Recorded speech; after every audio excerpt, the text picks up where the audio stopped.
problème avec les mauvais clients, c'est toi. C'est toi qui les attires. Donc, comment on fait pour se débarrasser de ce problème d'attirer des mauvais clients? Et c'est de ça qu'on parle aujourd'hui. Salut, mon nom est Caroline Deschaines, je suis stratège web et on entre tout de suite dans le sujet. C'est quoi un mauvais client? Un mauvais client, c'est quelqu'un qui veut soit pas payer pour tes services, qui trouve que c'est trop cher, qui te demande des rabais, des choses comme ça. C'est quelqu'un qui est pas prêt à passer à l'action. T'sais, oui, il aimerait ça, se payer ton service, acheter tes produits, il aimerait ça faire affaire avec toi, mais il en est pas là dans sa vie encore, ça se passera pas. Un mauvais client, ça peut aussi bien être quelqu'un qui a juste pas les mêmes valeurs que toi. Il peut très bien avoir besoin de ton service ou besoin de tes produits, mais il y a quelque chose qui connecte pas ensemble. Vous avez juste pas les mêmes valeurs. Donc, on le veut pas ce client-là, on va le laisser à quelqu'un d'autre qui fait le même métier que nous, mais qui va vraiment bien connecter avec ce client-là. Et finalement, un mauvais client, ben justement, comme on vient de dire, c'est quelqu'un avec qui ça ne connecte pas.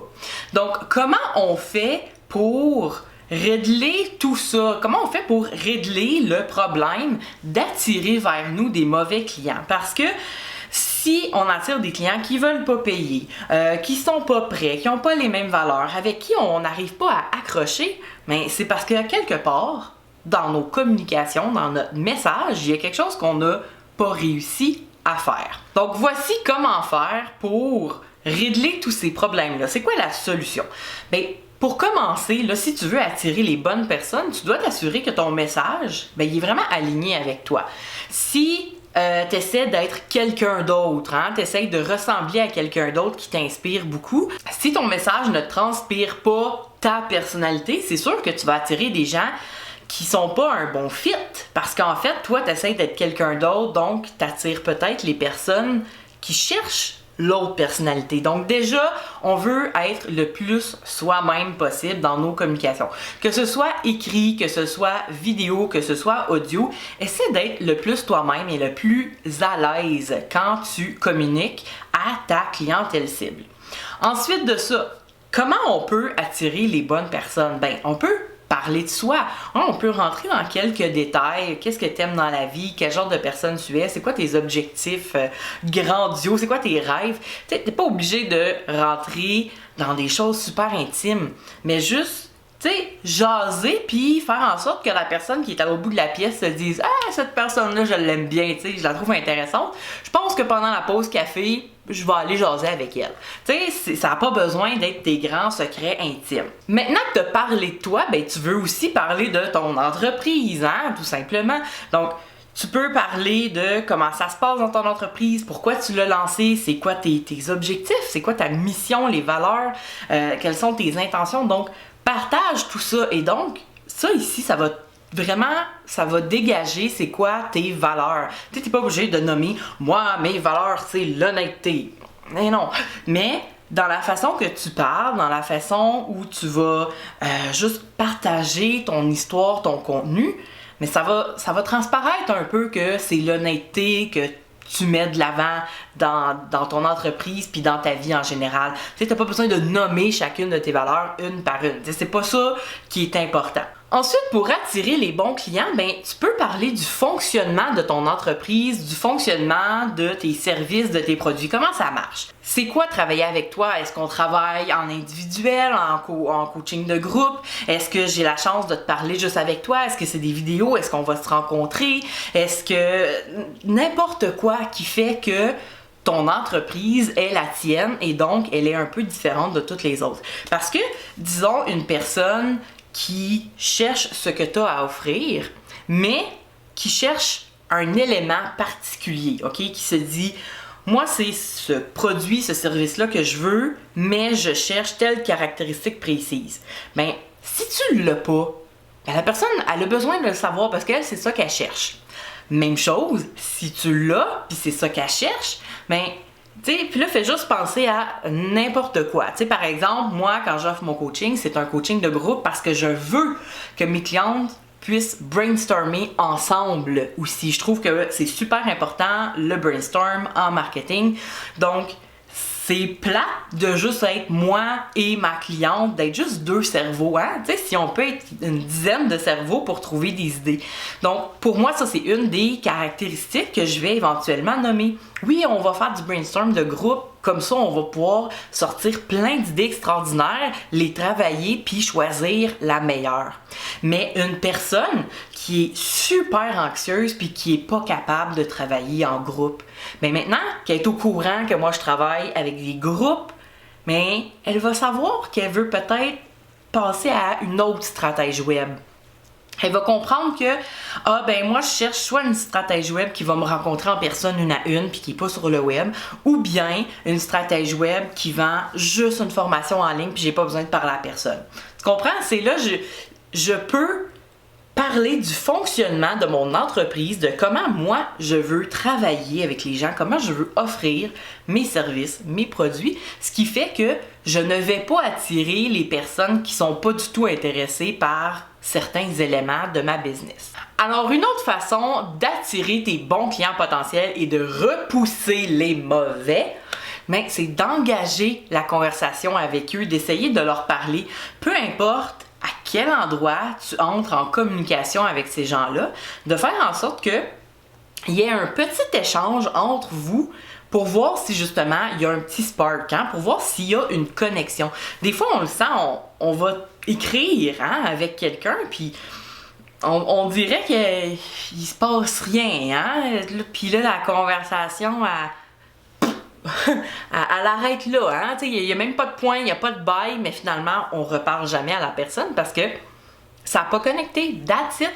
C'est possible que c'est ça. Puis regarde, c'est correct. Il y a des clients avec qui ça ne va pas connecter pour toi, puis qui vont aller voir d'autres professionnels de ton domaine. Mais les autres professionnels de ton domaine, eux autres aussi, là, ils ne connectent pas avec tout le monde. Donc, il y a de ces clients-là qui vont venir vers toi.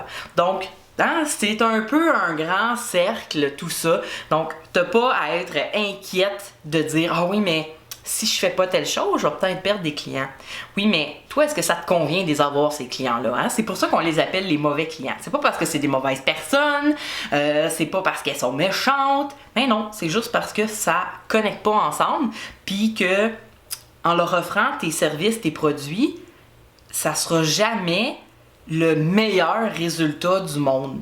Puis tant qu'à ça, toi, quand tu trouves des clients, tu veux que ton client soit 100% satisfait. Tu veux qu'elle soit super heureuse, ta cliente. Tu veux pas qu'elle soit juste correcte, heureuse. Donc, tu veux trouver le perfect fit. Encore une autre chose qui est possible de faire pour t'assurer de garder juste les meilleurs clients et d'éloigner ceux qui fonctionnent pas avec toi, c'est de leur faire tester ton approche, de leur faire tester un petit échantillon de ce que tu as à offrir. C'est comme quand tu rentres dans une crèmerie, puis là, il y a plein de saveurs de crème glacée, de glace, et là, tu sais pas quoi choisir, t'hésites entre deux, on te fait goûter les deux, un petit morceau, un petit échantillon, on te fait goûter, puis là, finalement, tu choisis. Donc, c'est un peu ce qu'on veut faire. On dit, écoute, jusqu'à présent, toi puis moi, ça va bien, mais je le sais que tu es encore en train de te poser des questions. Est-ce que c'est le perfect match? Donc, voici un petit échantillon, puis regarde voir à quel point mon expertise peut t'aider.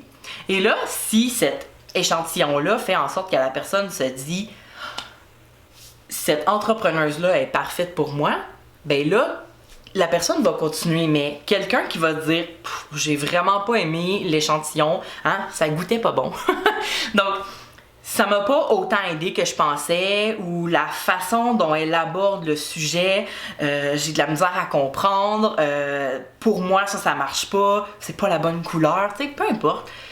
Tout ça, ça va faire en sorte que ton client potentiel, qui est en fait un mauvais client potentiel, va de lui-même choisir de s'en aller. Tu veux faire le tri sans que ce soit trop compliqué de faire tout ça. Donc maintenant, comment on fait pour mettre en action toutes ces petites solutions-là. Hein? Parler de toi, parler de tes valeurs, faire tester un échantillon à tes futurs clients potentiels, engager la conversation, discuter avec eux, peu importe le moyen. Comment on fait pour faire ça? Là, on va dire, ouais, les réseaux sociaux. Mais les réseaux sociaux, en même temps, c'est difficile de maintenir ça avec chaque personne qui passe dans ta vie. Hein? Chaque personne qui passe sur tes réseaux sociaux, tu n'as pas le temps d'avoir une grande conversation avec eux, de chacun leur donner des échantillons. Il y a bien trop de monde. Hein? Donc, comment on fait? Ben, on passe par la liste de courriels. Bien sûr. Alors, on invite les gens, hein, puis en fait, ce qu'on fait, c'est qu'on les attire avec un échantillon gratuit en partant. Hein? C'est comme dans les magasins. Voulez-vous goûter? Ça, c'est nouveau, telle saveur, nanana. Puis là, on se dit, ah ben oui, hein, ça serait intéressant, je vais aller goûter tout de suite. Donc, on attire tous les clients qui sont potentiels. Sauf que là, dans les potentiels, justement, c'est là qu'il y en a des moins bons, puis des très bons, puis des corrects. Hein? On a toutes sortes de clients potentiels dans notre base de clients potentiels. Maintenant, ce qu'on veut faire, c'est les filtrer. Hein? On veut savoir qui va vraiment passer à l'action avec nous, qui on peut vraiment aider, à qui on va vendre et qui ça sert à rien de mettre trop d'énergie parce que ça se passera pas. Hein? La personne va finir par aller voir quelqu'un d'autre de toute façon parce que elle va le sentir un moment donné que c'est pas pour elle, puis elle passera pas à l'action avec toi, tu feras pas de vente avec cette personne-là. Donc, comment faire pour ménager tes énergies de parler de toi, parler de ton entreprise, faire comprendre tes valeurs au travers de tout ça. Donc, la liste de courriels, on les invite, on leur propose un petit échantillon qui s'appelle l'aimant à client. Si tu sais pas c'est quoi un aimant à client, je te propose mon guide gratuit de l'infolette, la newsletter. Le lien est sous la vidéo. Donc, on propose un aimant à client et la personne en échange, tout ce qu'elle nous donne, c'est son courriel. Ensuite, on va y aller avec une séquence d'accueil. Ça s'appelle comme ça parce que c'est une séquence de quelques courriels, hein, une série. Et on les accueille parce que c'est là qu'on va commencer à parler de nous. C'est là qu'on commence à connecter avec la personne. Donc, salut, merci, j'espère que tu apprécies mon échantillon. Tu peux expliquer hein, comment l'utiliser, tu peux rappeler, oublie pas de l'utiliser, oublie pas de le tester, donne-moi ton feedback, qu'est-ce que tu en penses? Et là, tu commences un peu à parler de toi et de ton entreprise. Au travers de tout ça, se mélangent tes valeurs. Puis là, tu engages la conversation sur des sujets qui vont t'aider dans ton entreprise, toi, à avoir du feedback de tes clients potentiels, à avoir tout le temps un peu une étude de marché continue hein, dans ta vie comme ça, parce que les gens prennent le temps de répondre à certaines questions qui sont pertinentes pour toi, mais qui sont aussi pertinentes pour eux. Hein? C'est le genre de questions que si la personne se dit j'ai pas envie de répondre, ça n'a pas rapport, mais tranquillement, son attention et son intérêt va s'essouffler tranquillement. Et puis ça, tu vas le voir. Hein, quand tu as une liste de courriels, ton logiciel te le dit. Ah, la personne, elle a arrêté de cliquer. Ah, elle a arrêté d'ouvrir tes courriels. C'est comme ça que tu vas savoir les gens qui sont pas faits pour toi.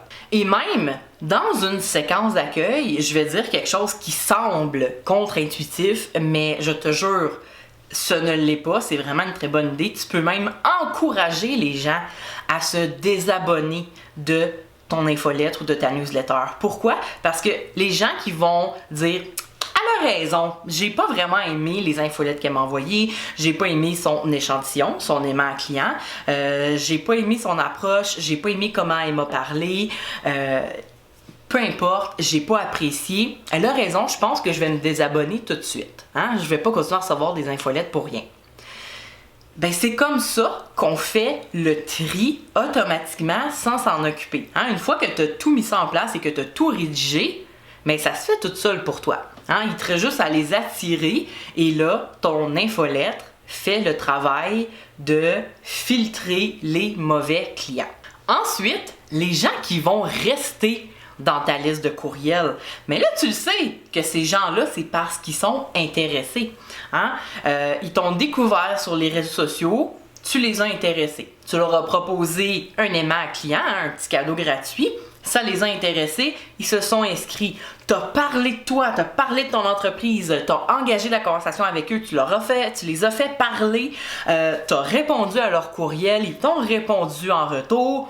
Et puis là, finalement, tu leur dis, si t'aimes pas ça, si tu penses que tu m'aimes pas la face, coudonc, je te tape sur les nerfs, hein, ben écoute, toi pis moi, c'est correct, je te souhaite la meilleure des chances dans ta vie, no hard feelings, désabonne-toi, le lien est ici. Les personnes qui partent, ben salut, hein, mais ceux qui restent, c'est-tu pas cool, hein, les gens qui restent, ils ont fait tout ce chemin-là avec toi, et là, ils demeurent dans ta liste parce que ils en veulent plus, hein, ils ont hâte d'en avoir plus de toi, de ton entreprise, de tes conseils, de tes produits, de tes idées. Ils en veulent plus. C'est comme ça que tu fais le tri entre les mauvais clients, qui sont simplement des clients qui n'achèteront jamais de toi, et les bons clients, ceux que tu peux pour vrai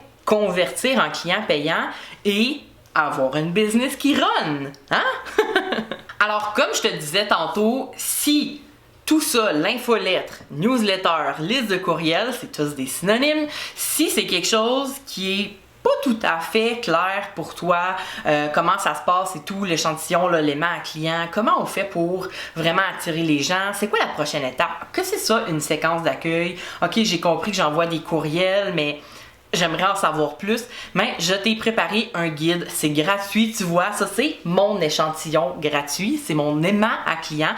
Je ne te le cache pas que c'est un aimant à client parce que c'est ce que je t'enseigne présentement, hein. Ça serait vraiment très hypocrite de ma part de ne pas te dire que oui, c'est un aimant à client. Donc, mon guide gratuit, c'est un guide qui te parle de l'infolette, la newsletter, de A à Z. C'est quoi la première étape, la deuxième étape, la troisième étape? Parce que oui, il y a des étapes quand tu mets ça en place. C'est pas juste, OK, bang, je vais commencer, je vais ouvrir un logiciel, puis OK, venez-vous-en, inscrivez-vous. C'est pas comme ça que ça marche. Il y a des vraies étapes et il y a des vraies actions à poser. Donc, dans le guide, tu retrouves tout ça en ordre pour que tu comprennes bien, avec des liens vers d'autres vidéos aussi, vers des épisodes de podcast, vers des articles, pour te guider justement dans la mise en place d'une infolettre qui fonctionne, hein, qui réussit à bien filtrer les mauvais clients. Parce que c'est ça l'histoire, c'est que tu peux pas juste créer n'importe quelle newsletter puis t'attendre à ce que ça fonctionne comme ça, hein. Il faut travailler les gens qui entrent. Hein? On peut pas tout le temps filtrer ceux qui vont s'inscrire, mais on peut filtrer ceux qui restent. Donc, le lien est en dessous de la vidéo et je t'invite à t'y inscrire. À l'intérieur du guide, tu vas aussi avoir 4 erreurs que les entrepreneuses font souvent par rapport au marketing par courriel. Donc, je t'invite à le télécharger et avec ça, ben, tu vas recevoir quelques petits courriels de ma part qui vont te parler un peu de mon fonctionnement, de mes valeurs, qui va te parler de mon entreprise. Je vais engager la conversation avec toi. Tout ça va être là, donc tu vas pouvoir jeter un œil à quoi ça ressemble tout ça. Alors avant de te quitter, si tu as apprécié la vidéo, ben je te demanderais de t'abonner parce que pour l'instant, j'ai pas encore beaucoup d'abonnés, hein, ma chaîne elle est récente à ce point-ci. Alors ça serait super cool si tu pouvais t'abonner, laisser un like sur la vidéo pour montrer que tu l'as appréciée et même la partager dans tes réseaux sociaux pour que d'autres entrepreneuses puissent la découvrir. Et ensuite, si tu veux plus de contenu de ma part, tu peux écouter mon podcast Communique avec intention et magie, disponible sur Apple Podcasts, Google Podcasts et Spotify. Puis là aussi, tu peux laisser une note pour le podcast. Tu peux même laisser des notes sur Spotify maintenant. Je pense que tout le monde attendait ça. C'est super cool. Alors, je t'attends sur mon podcast. Tu vas voir, je parle de comment on communique avec intention. Hein? C'est pas plus compliqué que ça. Et sur ce, je te souhaite une excellente journée remplie d'intention, de magie et bonne infolettre!